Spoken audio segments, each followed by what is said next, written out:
آج کل ہر دوسرا یا تیسرا شخص ہی مائیگرین یعنی آدھے سر درد کی بیماری کی شکایت کرتا نظر آتا ہے۔ یہ درد انتہائی تکلیف دہ ہوتا ہے کہ اپنے مریض کو کسی کام کے قابل نہیں چھوڑتا۔ یہ درد سر کے ایک حصے میں اٹھتا ہے اور ایک خاص دورانیے تک مریض کو بے چین کیے رکھتا ہے اور اس کے لیے یہ ناقابل برداشت ہو جاتا ہے۔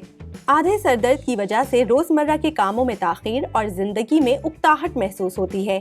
دماغی امراض و اعصابی نظام کی بیماریوں کی ماہر ڈاکٹر کیلن جیدم سیدتی.نیٹ کے ساتھ ایک انٹرویو میں بتاتی ہیں کہ آدھے سر کا درد پیشانی میں ہوتا ہے یا دائیں طرف آدھے دماغ میں، بائیں طرف آدھے دماغ میں یا پھر آنکھوں کے گرد ہوتا ہے۔ جہاں درد ہوتا ہے وہ جگہ بھاری محسوس ہوتی ہے۔ آدھے سر کا درد ادویات سے کنٹرول ہو جاتا ہے، البتہ ان گولیوں کا زیادہ استعمال خطرناک ہو سکتا ہے۔ آدھے سر درد کی وجوہات کیا ہیں تو ہم آپ کو بتاتے ہیں کہ تیز روشنی، بلند آوازیں، مہک، کسی وقت کا کھانا چھوڑنا اور بے خوابی کی وجہ سے بھی آدھے سر کا درد ہو سکتا ہے۔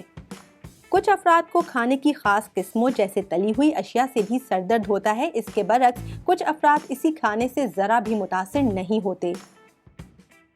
آدھے سر درد کی علامات کیا ہیں تو ڈاکٹر کیلن جیدم کے مطابق درد شقیقہ کے علاج سے متعلق بہت ساری ترکیبیں ہیں، لیکن اس کی روک تھام کے لیے ہر مریض کو سر درد کی محرکات کو پہلے دریافت کرنا چاہیے تاکہ ان سے بچا جا سکے۔ مثال کے طور پر اگر کسی خاص قسم کا کھانا سر درد کا سبب بنتا ہے تو اسے کھانے سے پرہیز کرنا چاہیے، لیکن اگر دن کے کھانے کی وجہ سے کسی کو سر کا درد ہوتا ہے تو وہ اس کے اوقات تبدیل کر لے، مخصوص اوقات میں کھانا کھانا چاہیے۔ ویسے تو آدھے سر کے درد کے علاج کے لیے بہت سے گھریلو ٹوٹکے بھی موجود ہیں، لیکن آپ کوئی بھی ٹوٹکا کرنے سے پہلے اپنے ڈاکٹر سے ضرور مشورہ کر لیجیے۔ مزید خبروں اور اپڈیٹس کے لیے دیکھتے رہیے urdunews.com۔